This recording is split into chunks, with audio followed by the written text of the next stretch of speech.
Bienvenidos a este encuentro que lo he denominado Coloquio sobre Investigación Cualitativa, diálogo con la diversidad de los saberes humanos. El actual contexto nos hace reflexionar sobre el trastocamiento sufrido por las formas de pensar y conocer. De esta forma, se constituye en una necesidad recrear un escenario de diversidades, multiplicidades, interconexiones e interacciones que propician la emergencia de nuevos espacios sociales para la generación de un conocimiento socialmente pertinente. De esta forma, y partiendo de estas coordenadas epistémicas, interesa destacar que el mundo de hoy se caracteriza por complejas interconexiones de orden multicultural, las cuales se inscriben en una globalidad y en el juego contradictorio de las posibilidades ilimitadas del conocimiento, en el contexto de una era planetaria. En este mundo, la fenomenología, la física, política, biología, economía, cultura y ambiente es toda interdependiente en el complexus de una sociedad del conocimiento. En este orden de ideas, se puede decir que en la actualidad el debate epistemológico en el campo de las ciencias sociales resulta un desafío cada vez más comprometedor, puesto que uno de los grandes problemas por los que atraviesa el dominio de la educación global de este tiempo es el abismo entre los valores sociales y humanos existentes, la capacidad política e institucional de los estados para crear espacios de reflexión colectiva y la realidad de una vida planetaria que está en permanente mutación. Es importante entonces que el investigador de la realidad social, desde una perspectiva investigativa profunda, pueda dar cuenta de las relaciones ontogénicas existentes entre sujeto, realidad y conocimiento. De esta forma, para intentar describir y descubrir todas estas conexiones epistémicas, se requieren nuevos estilos de pensamiento e investigación para ensayar una nueva arquitectura del pensamiento, es decir, un nuevo paradigma que ayude al investigador a transformar su modo de pensar, percibir y valorar la realidad en sus múltiples manifestaciones. En el camino hacia una nueva ciencia, nos detenemos para retomar las ideas de Morin cuando define un paradigma científico. Y es que este importante sociólogo, ideólogo y abogado francés define un paradigma como un principio de distinciones, relaciones o posiciones fundamentales compuestas de nociones y matrices que generan y controlan el pensamiento.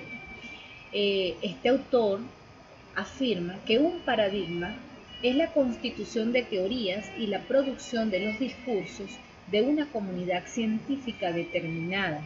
En síntesis, retomando estas ideas, este autor dice que todo paradigma científico constituye un principio rector del conocimiento y de la existencia humana. Para continuar con este diálogo con los saberes humanos, es importante ubicarnos en una línea de tiempo que nos lleva a comprender todo cómo a lo largo del tiempo se ha tratado de representar la realidad de dos formas.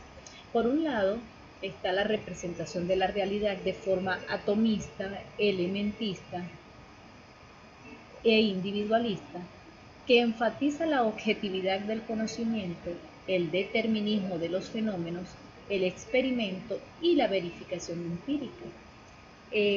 Esta forma de pensamiento ha predominado a lo largo de los siglos, especialmente desde la Edad Media y el Renacimiento hasta la mitad del siglo XX. Por otro lado, esta otra forma de edificar el conocimiento y lo representamos de la forma relacional, sistémica, estructural, humanista, que valora las cosas, eventos y personas. También es pluralista, subjetiva, dialéctica, hermenéutica, es decir, que retoma el diálogo entre los actores, entre los involucrados en el proceso investigativo. Esto ha tomado auge a finales del siglo XIX y en la segunda mitad del siglo XX.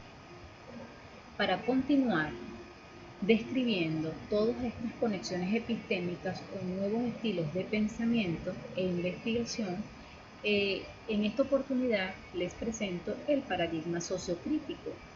La ciencia crítica nos invita a desmitificar los modelos dominantes del conocimiento y las condiciones sociales que limitan las actividades prácticas de las personas. La función entonces de este paradigma es comprender las relaciones entre valores, intereses y acciones e implica una reflexión sobre la realidad, actuar para transformarla.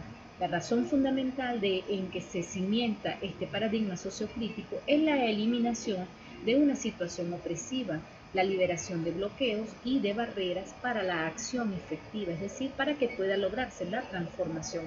Entre sus principales autores están Adorno, Horkheimer, Habermas y Heidegger, es decir, la Escuela Alemana de Pensamiento Sociológico de Frankfurt, fundada en 1923.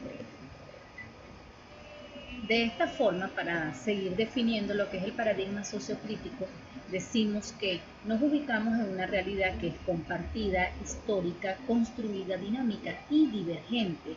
Los hechos están impregnados siempre de valores e ideología. Cuando trabajamos con el paradigma sociocrítico, sabemos que estamos hablando de la ciencia social crítica y que ésta busca en que los seres humanos sean más conscientes de sus propias realidades, más críticos de sus posibilidades y alternativas, más confiados en su potencial creador e innovador y más activos en la transformación de sus propias vidas. En síntesis, este paradigma lo que busca es la transformación del orden social existente. El paradigma sociocrítico se hace acompañar del método de investigación-acción participativa, que es sustentado por la Escuela Frankfurt y el pensamiento habermasiano. Se caracteriza por un conjunto de normas y procedimientos metodológicos que se utilizan para obtener conocimiento sobre una determinada realidad colectivamente, que se sistematizan y tienen una profunda utilidad social. Es decir, el método IAP es una práctica reflexiva. El paradigma interpretativo es el siguiente paradigma que les presento. Se caracteriza por ser holístico, naturalista, humanista, etnográfico. Se basa principalmente en la credibilidad y transferibilidad. Su validez es más interna que externa. Se dice que la investigación fenomenológica opta por el método inductivo, es decir, transita de los datos a la teoría. Este paradigma está impregnado de interpretaciones y comprensiones partiendo de los datos obtenidos. En este paradigma se presenta lo racional en relación sinérgica con lo emocional, lo intuitivo y lo espiritual. Aquí el investigador no da nada por sobreentendido y ve el fenómeno de estudio como si estuviera ocurriendo por primera vez. En este paradigma es importante destacar que el investigador debe congelar todas sus creencias y predisposiciones, es decir, congela su juicio y surge el epogé del investigador, es decir, no busca verdad ni moralidad, sino una comprensión profunda de las perspectivas de las personas que constituyen su escenario estudiar. En investigaciones interpretativas, el diseño es abierto, flexible y emergente. La interpretación de la información se hace a través de la triangulación y, por supuesto, va a complementar empleando la dialéctica y la hermenéutica como técnicas de procesamiento de la información. Hay una variedad de métodos derivados de la matriz epistémica fenomenológica y estos son, en primer lugar, la fenomenología hermenéutica, que hace un compendio de evidencia de los seres humanos, es decir, estudia la cosmovisión del mundo, forma de convivir en el mundo histórico, social y cultural. La etnografía, que va a describir y analizar culturas y comunidades, toma como elemento de estudio la organización, la estructura familiar otras situaciones. La teoría fundamentada, que es un proceso inductivo, y la historia de vida, que es una narrativa vital de unas personas, valores humanos y patrones significativos de la cultura humana. Y para finalizar en este preámbulo que hice a las exposiciones del módulo 2, les presento el paradigma de la complejidad, el cual descansa en los principios dialógico, recursividad y el hologramático, donde el todo está en las partes y las partes están en el todo. Este paradigma va a reconocer lo inacabado e incompleto del conocimiento. No es otra forma sino la de dialogar con la realidad. La complejidad entonces viene a recuperar el mundo empírico, la incertidumbre, la incapacidad de lograr la certeza, de concebir un orden absoluto y de evitar contradicciones. De esta manera, el sujeto investigador está en el centro del proceso productivo del conocimiento. Cuando hablamos de paradigma de la complejidad, se busca dialogar con la realidad más que simplificarla y absorberla. Es decir, se acoge a la lógica configuracional para organizar la diversidad de lo estudiado. Aquí, en este paradigma, lo cualitativo y lo cuantitativo, aunado a lo dialéctico, se complementan. Es decir, que en una investigación adscrita al paradigma de la complejidad admite hablar en ambos lenguajes, en el lenguaje cualitativo y en el lenguaje cuantitativo. Para finalizar mi intervención, quiero dejarles unas sugerencias de verbos de acuerdo al paradigma. Sé que están haciendo un trabajo en conjunto con sus futuros tutores. Ustedes al final tendrán que presentar un protocolo y creo que esto es un insumo importante para ese protocolo doctoral, para que se ubiquen en los propósitos y se ubiquen también en el paradigma de adscripción de la propuesta o del protocolo. Dejo unas opciones cuando el paradigma es sociocrítico, algunos verbos que pueden ayudar, cuando el paradigma es interpretativo y cuando se adscriben al paradigma de la complejidad. Muchas gracias a todos por su amable atención.